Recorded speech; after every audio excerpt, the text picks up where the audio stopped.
안녕하세요. 결혼 1년 차를 맞이하는 30대 중반 여자입니다. 요새 들어 부쩍 우리가 과연 부부인가 아니면 룸메이트인가 하는 생각을 하게 됩니다. 남편은 어려운 가정 환경에서도 자수성가한 사람이에요. 개천에서 용났다고 할 정도는 아니지만 좋은 대학 나와서 좋은 직장 다니고 있는 그런 사람입니다. 저는 그 모습에 자기 관리가 철저하고 책임감이 강한 사람이라고 생각해 결혼을 결심했는데 결혼하고 보니 아주 속이 음흉하고 자기중심적인 사람이었어요. 사람은 못 고쳐 쓴다잖아요. 여태까지의 시간이면 충분히 그 말을 진정으로 깨달을 수 있는 기간이지만 저도 무슨 고집이 있는지 이렇게 고민하는데 시간만 버리고 있네요. 가정 환경이 어려웠기 때문에 남편이 자기 부모님을 챙길 거라는 건 진작에도 예상하고 있었습니다. 저도 부모가 있고 자식 된 도리로 당연히 효도를 할 거예요. 그러니 남편에게도 효도를 해서는 안 된다고 강요할 생각은 없었습니다. 단지 남편과 결혼을 결심하기 전 단 하나만 확실하게 짚고 넘어가고 싶었어요. 바로 결혼 후 시부모님 노후 문제에 대해서였습니다. 효도와는 별개로 저는 학가만큼은 하고 싶지 않았거든요. 결혼을 했다는 이유만으로 따지고 보면 저를 낳아주시고 키워주신 부모님도 아닌데 노후를 책임져드리고 모셔가며 살고 싶지 않았어요. 다행히 남편은 결혼 후에 시부모님을 모실 생각은 전혀 없다고 자신있게 대답을 했습니다. 오히려 저한테 너야말로 장인 장모님 나중 가서 모시고 살아야 된다는 말 하지 말라고 할 정도였으니까요. 저도 남편도 대리효도만큼은 하지 말자는 공통점이 있었어요. 어쨌든 남편의 벌이가 좋기는 하지만 어려운 가정 형편 속에서 새가족 생활비가 남편이 벌어온 돈에만 의존하는 건 어쩔 수 없는 일이었어요. 그래서 남편이 받는 연봉에 비해 모아놓은 돈이 엄청 많은 편은 아니었습니다. 그래도 남편이 대단한 건 그런 상황에도 1억이라는 큰 돈을 모았다는 거지요. 저희 부모님은 노후도 다 준비되어 있고 저도 또래 중에서는 그래도 벌이가 나쁜 편이 아니라고 자부하는데 그런 저도 모아놓은 게 남편이 결혼 전에 모아놓았던 돈의 반밖에 되지 않았거든요. 아무튼 친정부모님의 노후 대책 중에 세주고 있는 작은 상가가 하나 있었는데 결혼 준비를 하면서 친정부모님께서 그걸 정리하시고 저희가 살 신혼집을 마련해 주시고 싶다 하셨습니다. 남편과 제가 모아놓은 돈을 합쳐봐야 1억 5천 정도밖에 안 되었어서 사실 막막한 상황이었거든요. 그런데 남편이 괜찮다고 거절을 하더라고요. 우리에게 좋은 기회인데 왜 거절하냐 했더니 남편은 어느 한쪽으로 기우는 결혼을 하고 싶지 않다고 저에게 말해왔습니다. 그냥 남들 하는 것처럼 반반 결혼하거나 아니면 남자 쪽에서 더 내고 싶다고요. 어느 한쪽으로 기우는 결혼을 한다면 그만큼 간섭도 많아질 것이지 않느냐고요.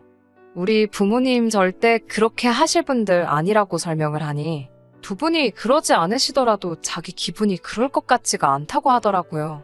양가 부모님들께 뭐라도 선물이라도 하나 한다고 생각해보면 당연히 친정에 큰 신세를 진 자기가 의식하지 않더라도 돈을 더 지원해준 친정에 뭐라도 하나를 더 할 것 같다고 그리고 그렇게 하고 싶지는 않다고 자기 마음을 솔직하게 이야기해줬습니다. 듣고 보니 남편 말도 일리가 있었어요. 사실 저도 두 분이 도와주시는 건 몸둘 바를 모를 정도로 감사했고 남편이 거절했을 때는 대체 뭐가 문제냐 자초지종을 들으려도 했지만 마음 한구석에서는 조금 걱정도 하고 있었습니다. 그도 그럴 것이 친정부모님이 정리하는 그 상가는 새도 따박따박 나오고 어떻게 보면 친정부모님 두 분의 편한 노후를 책임져 줄 가장 실속 있는 재산이나 마찬가지였거든요. 그래서 저도 남편에게 동의하고 반반 결혼하기로 결정했습니다. 그나마 제가 모아둔 돈에서 모자란 부분은 친정부모님께서 도와주셨어요. 안 받는다 손살에 쳤지만 어떻게든 제게 무언가 하나 해주시고 싶으셨나 봐요. 그래서 그것만큼은 감사히 받았습니다. 신혼집을 알아보는 과정에서 남편과 저의 의견 다툼이 있었어요. 비록 둘이 모인 돈이 넉넉한 편이 아닌지라 어느 정도 대출도 알아보기는 해야 했는데 저는 대출을 최대한 줄여서 서울이 아닌 서울 근교의 우후죽순처럼 생기는 신도시 중에서 적당한 가격과 대중교통편이 좋은 곳을 찾아 신혼집을 차리자고 했어요. 남편은 오며 가며 버리는 시간이 가장 아까운 거라며 기어이 서울 안에 집을 구하려고 했습니다. 이런저런 지역에서 재개발 호재가 있다며 설명을 해왔는데 저는 부동산 쪽에 보는 눈도 없고 자세한 건 잘 모르기도 해서 그런 건 전적으로 맡길 터이니 투자 가치 좋은 쪽으로 알아보라고 했어요. 어쨌든 두 사람 수입이 모으고 나면 꽤 큰 돈이었기 때문에 신혼집은 되도록 투자 가치가 있는 곳을 구해서 나중에는 시세 차익을 노리고 좋은 곳으로 이사를 갈 계획이었거든요. 신혼집이 구해지는 건 생각보다 더 오랜 시간이 걸렸습니다. 결혼식을 올리고 나서도 2달을 더 따로 떨어져서 살았어야 했어요. 저는 그러는 와중에도 잠시 시댁에 들어와 살면 어떻겠냐는 말 한 번 꺼내지 않는 남편에게 오히려 고마움까지 느낄 정도였습니다. 그도 그럴 게 회사 일이 바쁠 텐데도 혼자 그렇게 투자 가치가 좋은 집 구한다고 밤늦게까지 공부하고 발품 팔아가며 알아보고 있다고 생각했거든요. 그런데 그런 믿음과 감사함은 잠시뿐이었습니다. 남편의 연락을 받아 찾아간 신혼집에서 느낀 배신감은 마치 망치로 뒤통수를 한 대 얻어맞은 듯한 느낌마저 들었습니다. 신혼집은 서울에서도 아주 외곽에 있는 낡고 어름한 빌라였어요. 부동산 쪽에 전혀 지식이 없는 제가 보기에도 이 지역이 재개발의 정지라는 느낌조차 들지 않았습니다. 투자 가치가 있는 곳이냐 물었더니 자기가 정말 열심히 알아본 거라고 확신에 차서 이야기를 하는데 믿업지는 않았어요. 나중에 인터넷에서 찾아보니 근처에 있는 아파트 단지가 재개발 호재가 있다는 기사는 찾았는데 그것도 몇 년 전 기사였습니다. 아무튼 신혼집에 들어갔을 때 저는 더 놀라고 말았어요. 신혼집에 시어머니가 계셨거든요. 순간 저는 당황했어요. 합가는 없다고 노래하던 사람이 처음 데려간 신혼집에 다른 사람도 아니고 시어머니가 계셨으니까요. 다행히 어머님은 새집 청소를 도와주느라 오신 거라고 말씀을 하셨습니다. 집 정리를 저녁까지 도와주시고 저녁으로는 간단하게 배달 음식을 시켜 먹었는데 음식이 배달되자마자 시아버지까지 오시더라고요. 조금 이해하기 힘든 타이밍에 의아해하고 있는 가운데 식사가 끝난 후 시부모님을 배웅할 때 그 위화감의 정체를 알게 되었네요. 계단을 중간에 두고 집 2개가 나란히 있는 구조였는데 시부모님이 바로 옆집 문을 열고 들어가시더라고요. 합가는 절대 없을 거라고 부르짖던 남편의 꼼수는 시댁 바로 옆집에 신혼집을 구하는 거였네요. 연애하는 동안 시부모님 댁을 찾아가 뵌 적이 단 한 번도 없습니다. 결혼 이야기 오갈 때쯤 명절에 한번 찾아뵙고 싶다고 말을 꺼낸 적이 있는데 집안 형편 어려운 이야기를 꺼내면서 낡고 허름한 게 집이라고 있는 건데 그걸 그렇게 보여주기 싫다고 몇 번이나 거절당했었거든요. 시댁의 위치를 모르고 있으니 저는 우리 신혼집에 처음 발을 내디딜 때까지도 옆집이 시부모님이 살고 계시는 집이라는 사실은 전혀 꿈도 못 꾸고 있었어요. 이럴 줄 알았으면 신혼집 알아보는 걸 저도 같이 나서서 찾았어야 했는데 잘 모른다고 안일하게 모든 걸 남편에게 맡겨버린 제 자신이 정말 멍청하다는 생각까지 들었습니다. 애초에 친정 지원을 바라지 않았던 게 전부 다 이렇게 일 처리를 하는 걸 염두에 두고 일부러 지원을 안 받았을 거라는 의심마저 생겼어요. 정말 둘만의 힘으로 자리 잡아보자 계획했던 제가 너무 한심했어요. 남편에게 이건 무슨 상황이냐고 설명해달라 물어봤지만 남편은 끝까지 이 지역 전체가 재개발 예정지라는 말만 계속해서 뱉으며 나중에 가서는 자기한테 고마워할 거라고 말을 했어요. 어쩌다 보니 우연히 겹쳐서 시댁 옆집에 집을 구하게 되었을 뿐 원래 계획하던 시세 차익만 얻게 되면 바로 이사를 나갈 건데 이게 합가나 다름없는 거 아니냐고 우기는 제게 비약이 너무 심한 거 아니냐고 오히려 큰 소리를 뻥뻥 치기 시작했습니다.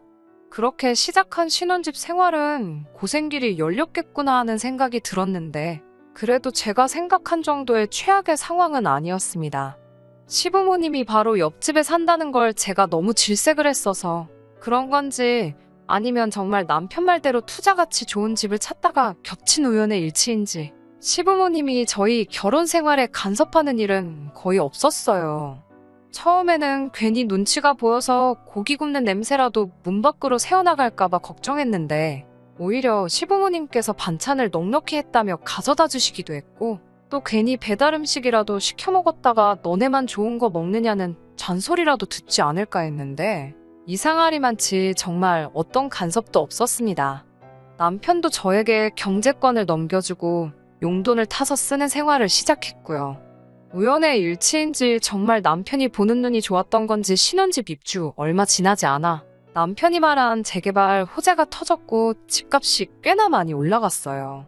아무튼 내가 속이 좁은 사람인가, 남편 말대로 비약을 너무 심하게 한 건가 하며 제 자신에 대해 반성까지 하게 될 무렵에 드디어 남편이 또 다른 속내를 드러냈어요. 결혼 후 처음 맞는 어버이날을 앞두고 월한도 50만 원짜리 적금을 깼습니다. 목돈이 필요하게 될 날을 대비해 저는 목적에 맞게 적금 통장을 여러 개 만들어서 관리하는 스타일이거든요. 얼마 안 되는 이자지만 통장에 돈을 묶어두고 있는 것보다는 좋다고 생각해서 그렇게 하고 있었어요. 그 적금 통장 역시 어버이날을 대비해 붓기 시작한 6개월짜리 단기 적금이었습니다. 그 돈에 조금씩 더 보태 양가 부모님들께 각각 100만 원씩 들은 봉투내개를 만들었고요. 시댁이 바로 옆집이었기 때문에 어버이날상을 직접 차려드리고 저녁에는 친정에 가서 외식을 했어요. 친정 부모님이 우리 집까지 오시는 길이 멀기도 하고 괜히 제가 친정에 가서 상 차려드린다고 주방에서 기웃거리고 있으면 분명히 친정어머니는 저에게 들어가 쉬라고 하고 나서서 고생하시게 될 테니 그렇게 결정한 일이었는데 저녁 식사 후 집으로 돌아오는 차 안에서 남편이 조금 불만이 있다는 말투로 이야기를 꺼내더라고요. 조금 불공평한 것 같다고 시작한 남편의 말에 저는 황당해서 그 어떤 대답도 이어갈 수 없었습니다. 다른 날이면 몰라도 어버이날만큼은 직접 차려낸 상이 돈 얼마 내고 언제든지 할 수 있는 외식보다 더 값진 효도가 아닐까요? 적어도 남편한테는 그렇지 않았나 봅니다. 양가 부모님께 같은 용돈을 드렸지만 외식비까지 포함한다면 제가 친정에 더 많은 돈을 지출한 거나 마찬가지라며 그게 불공평하다는 이야기를 꺼내더군요. 자기가 힘들게 벌어서 정작 덕보는 건 자기 부모님이 아니라 장인 장모님인 거 아니냐고요. 거기에 더해서 자기가 버는 월급이 제가 버는 것보다 훨씬 많은데 어떻게 친정과 시댁에 같은 금액의 용돈을 줄 수 있느냐는 말까지 하면서요. 우리 결혼 전에 다 이야기 끝났던 거 아니냐고. 대리효도 하지 말고 각자 셀프효도 하자고 했는데 경제권 쥐고 있다고 벌써부터 너무 시댁에 기울어 있는 거 아니냐고 입에 거품을 물면서 열변을 토하더군요. 저는 남편에게 그렇게 생각하는 것부터가 도저히 이해가 가지 않는다고 말을 했어요. 어째서 그걸 그렇게 생각을 하느냐. 어버이날에 직접 차려드린 식사가 불편했다면 다음 어버이날부터는 그렇게 하지 않겠다. 두 집 다 똑같이 외식을 하겠다고 대답하고 말았습니다. 차 안에서 그렇게 티격태격 하다가 집에 도착해서도 한동안 저한테는 말도 붙이지 않았어요. 그리고 얼마 뒤에는 아무래도 저에게 경제권을 넘긴 게 자신의 실수인 것 같다며 돈 관리는 앞으로 각자 하는 게 좋겠다는 의견을 꺼내더라고요. 어버이날에 부모님께 식사 한번 대접한 것이 그렇게 불공평한 일이었느냐 따지니 전부터도 저의 소비 습관에 대해서 불만이 많았다는 이야기를 하더라고요. 장 보러 나가서 함께 먹을 먹거리를 구매할 때도 자기는 먹지도 않는 과일을 사지 않느냐. 집이 크면 얼마나 크다고 로봇 청소기를 사는 것도 돈 낭비지 않느냐 어쩌냐 하면서요. 모든 남편의 발언에는 결국 돈을 더 많이 벌어오는 건 자기 자신인데 소비 자체는 항상 저를 중심으로 이루어지고 있다는 뜻이 담겨 있었습니다. 어차피 똑같이 반반 결혼한 건데 이제부터라도 각자 돈 관리를 하는 게 앞으로 우리 두 사람의 관계를 위해서도 더 좋지 않겠냐고 따지더라고요. 반반 결혼 이야기가 나와서 저도 한마디 했습니다. 나도 똑같이 나가서 일을 하고 있는데 집안일이며 식사 준비까지 전부 다 내 일이 아니지 않느냐고. 끝까지 그렇게 사소한 것까지 꼬투리 잡을 거면 당신도 똑같이 집안일하고 그때 반반 결혼을 말을 하고 돈 관리도 각자 하자고 말을 꺼내라고요. 남편은 저한테 그거 집안일 해봐야 얼마나 된다고 하면서 제가 집안일을 도맡아 하는 것 또한 자기가 돈을 더 벌어오기 때문에 그런 거 아니냐며 제가 자기가 버는 만큼 벌어온다면 집안일도 똑같이 나눠서 하겠다 하더라고요. 더 이상 억지 부리는 걸 받아주기도 싫어서 알겠다고. 그러면 똑같이 절반 생활비 부담하고 각자 버는 돈은 각자 관리하자고 했어요. 다만 생활비를 제외하더라도 남편이 말한 시세 차익이 실현되면 그때는 저도 시댁 옆집에 사는 거 싫다고 그때 이사를 나가야 하니 각자 관리한다고 돈을 흥청망청 쓰지만 말라고 강조했습니다. 남편은 당연한 거 아니겠냐고 결혼할 때도 자기가 모은 돈이 제가 모았던 돈보다 훨씬 많지 않았냐며 돈 모으는 건 원래부터 잘하던 일이니 그런 건 제가 관여하고 신경 쓸 부분이 아니라고 하더군요. 시댁 옆집이라 싫다 했지만 결국 자기가 말한 대로 집값도 엄청 뛰지 않았느냐 자랑처럼 이야기하면서요.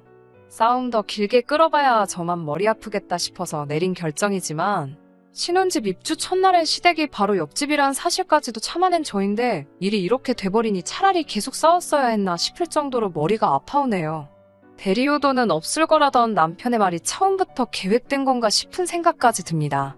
정말 시부모님께 직접 상 차려드리고 친정 가서는 외식을 한 게 친정에 돈 빼돌린다는 말을 들어야 할 만큼 잘못한 일이었을까요? 또 생각하니 머리가 지끈지끈 아파오네요. 안녕하세요. 하도 답답하다는 욕을 많이 먹어서 후기를 쓰기까지 많이 고민했는데 그래도 제 삶에 변화가 생겼으니 궁금하셨던 분들을 위해서라도 이렇게 후기 보내드립니다. 반반 결혼 생활을 시작한 날부터도 남편의 태도는 정말 말도 못할 정도로 가관이었습니다. 한 달을 반으로 나눠서 집안일을 하기로 했어요. 빨래 같은 공동의 일 또한 각자 자기 것만 하기로 했고요. 처음 몇 주 정도는 남편도 큰소리 쳐놓은 게 있으니 군말 없이 하더라고요. 그때는 저도 반쯤 포기하고 있었기 때문에 오히려 가계부 관리며 제가 퇴근 후에 집안일에 가며 신경 써서 하던 일들이 제 손에서 떨어져 나가니 익숙해지고부터는 오히려 몸은 편했어요. 집안일을 시작한 남편은 퇴근하고 곧장 쉬고 싶은데 그럴 수 없으니 오히려 더 힘들어했고요. 자기가 뱉은 말 때문에 자기가 손해를 보게 생겼으니 그거 참 고소하구나 싶었는데 어느 날부터는 빈집에 가사도우미를 불러서 집안일을 대신 시키더군요. 퇴근하고 집에 오니 집이 반짝반짝. 저보다 늦게 퇴근했는데 정리되어 있는 집안을 보고 어떻게 한 거냐 했더니 사람 써서 했다고 저한테 실토하더군요. 아무리 그래도 그렇지 빈집에 귀중품이며 다 있는데 어떻게 사람을 부르냐고 그리고 돈이 썩어나냐고 따졌더니 자기 덕분에 집값 오른 건 생각도 안 하냐면서 또 자기 돈으로 고용한 건데 돈 관리 각자 하기로 한 거 아니냐고 내가 쓸 돈 아껴가며 하는 건데 뭐가 불만이냐면서 또 큰 소리를 떵떵 치더라고요. 그런데 남편이 부른 가사도우미의 정체를 알고 나니 정말 이제는 이혼까지도 생각을 해봐야겠다는 결심을 하게 되었어요. 개인적인 볼일이 생겨 반차를 내고 집에 도착했을 때 집안일을 하고 있던 건 다른 사람도 아닌 바로 시어머니였으니까요. 집에는 어쩐 일이냐 여쭈니 남편한테 월급 형식으로 돈을 받고 집안일을 대신 해주기로 했다고 하시더군요. 외식 한번 한 걸로 친정에 돈을 빼돌린다 어쩐다 하던 사람이 아무리 어머님이 일을 해주고 계신다지만 집안일 2주 깨작 하시는 걸로 드리기에는 너무 큰 돈을 드리고 있던 거였어요. 재개발호재 덕을 톡톡히 봤다지만 신혼집을 시댁 옆으로 잡은 것부터 저에게 숨겼던 일이고 또 아무리 자기가 번 돈으로 어머님께 일을 시킨 뒤에 돈을 드리고 있다지만 말이 좋아서 용돈을 드리는 거지 저와의 결혼은 마치 제가 버는 돈으로 생활비를 아끼고 자기가 번 돈은 자기 부모님한테 돈 드리는데 사용하겠다는 생각 그 이상도 그 이하도 아니었다는 사실을 깨닫게 된 거지요. 남편의 뻔뻔한 변명을 듣고 있자니 이 결혼 생활에 미련을 더 이상 가질 필요가 없다는 걸 정말 뼈저리게 깨닫게 되었어요. 그렇게 혼자서 몰래 이혼 절차를 알아보던 와중에 이혼과 더불어 저를 속여온 남편에게 제대로 한 방 먹여줄 수 있는 기회가 제 발로 찾아오게 되었습니다.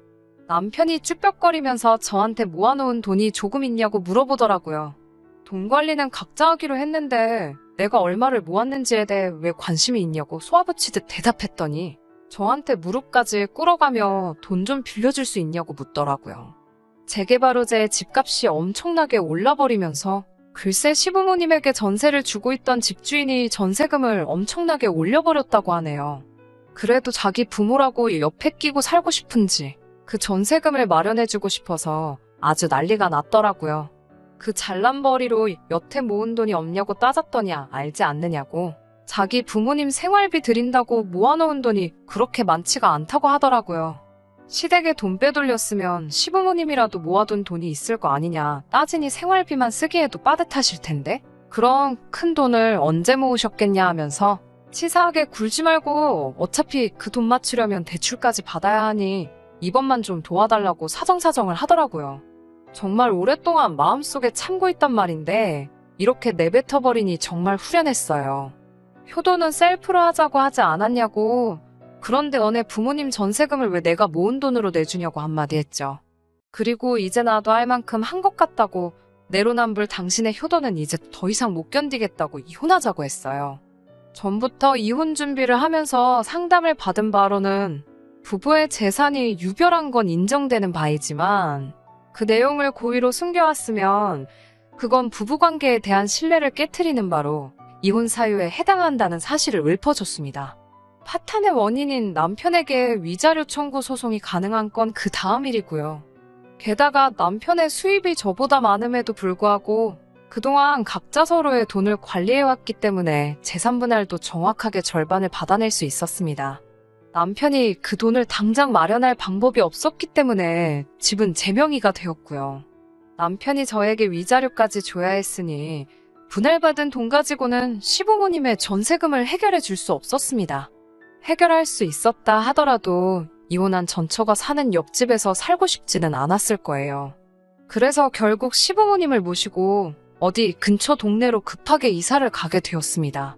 어린 시절부터 살아오기도 했으니 추억이 많은 동네일 텐데 거기에 아직도 재개발 후보지이기까지 한 집을 떠나야만 하는 남편의 마음은 안 봐도 엄청나게 분하고 억울할 거예요. 그렇게 반반 결혼 외치더니 재산 분할까지 반반을 해줬네요. 시부모님이 저에게 아주 못된 뭐라고 욕을 하고 남편이 땅을 치고 후회하는 모습을 보니 이제서야 속이 후련합니다. 비록 이혼했다는 꼬리표는 제 평생을 따라다닐 테지만 그 꼬리표는 그냥 결혼 생활 1년 반 동안 부동산으로 재테크를 해서 큰돈 만지게 된 셈 치려고 합니다. 끝까지 들어주셔서 감사합니다. 오늘의 사연은 여기까지입니다. 구독과 좋아요, 알람 설정 부탁드리고 더 좋은 사연으로 다시 찾아뵙겠습니다. 감사합니다.